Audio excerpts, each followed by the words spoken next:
Selamat sore saudara-saudara, apa kabar? Semoga sehat selalu. Kita sudah 3 minggu kembali produktif, namun tetap aman dari COVID-19. Sudah 3 minggu kita beradaptasi dengan kebiasaan baru yang mengutamakan protokol kesehatan di semua bidang kehidupan kita. Nah, kali ini saya mengajak saudara-saudari untuk melihat secara langsung bagaimana sih penerapan protokol kesehatan yang ada di gedung perkantoran. Dan saat ini, saya berada di gedung Menara Kompas.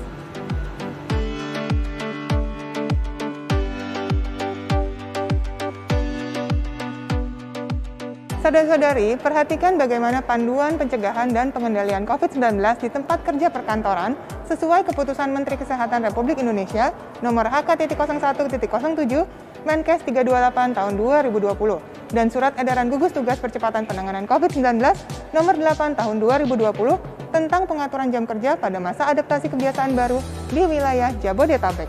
Agar kita kembali produktif, manajemen gedung kantor harus memperhatikan beberapa hal. Pertama, penyebaran informasi terkini serta himbauan dan instruksi pemerintah, baik pusat dan daerah, terkait COVID-19. Kedua, mewajibkan semua pekerja menggunakan masker. Ketiga, memberlakukan self-assessment resiko COVID-19 pada seluruh pekerja. Keempat, apabila menerima tamu, maka tamu pun diminta untuk mengisi self-assessment. Kelima, melakukan pengukuran suhu tubuh di setiap titik masuk tempat kerja.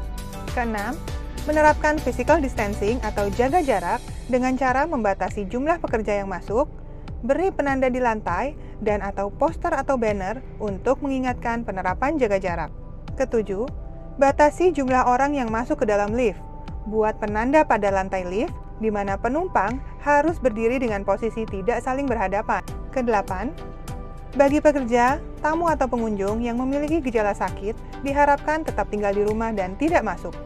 9. Selalu memastikan seluruh area kerja bersih dan higienis dengan melakukan pembersihan secara berkala, menggunakan desinfektan yang sesuai setiap 4 jam sekali, terutama pada handle pintu dan tangga, tombol lift, dan peralatan kantor yang digunakan bersama, serta area dan fasilitas umum lainnya. 10. Penting untuk menjaga kualitas udara tempat kerja dengan mengoptimalkan sirkulasi udara dan sinar matahari untuk masuk ke dalam ruangan kerja. Dan pembersihan filter AC juga harus rutin dilakukan. 11. Lakukan pengaturan tempat duduk agar berjarak minimal 1 meter. Begitu juga di kantin, saat istirahat, dan saat beribadah di dalam kantor. 12. Pekerja kesehatan, petugas K3, bagian kepegawaian, melakukan pemantauan kesehatan pekerja secara proaktif.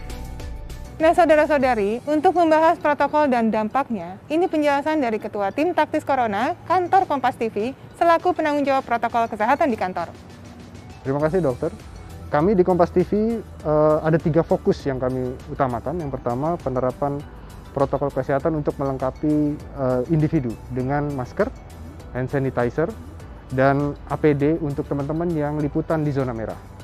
Yang kedua, untuk di ruang redaksi, kami menjaga physical distancing dengan membagi tim dan memberi tanda di tempat duduk merah dan hijau. Jadi yang warna merah itu tidak boleh diduduki dan mereka harus bekerja di rumah. Dan yang ketiga, tracing. Kami menyiapkan kalau ada sesuatu atau ada amit-amit ada yang kena corona. Jadi setiap karyawan setiap hari harus mengisi log report harian kesehatan mereka sebelum mereka ke kantor. Itu yang kami lakukan di Kompas TV.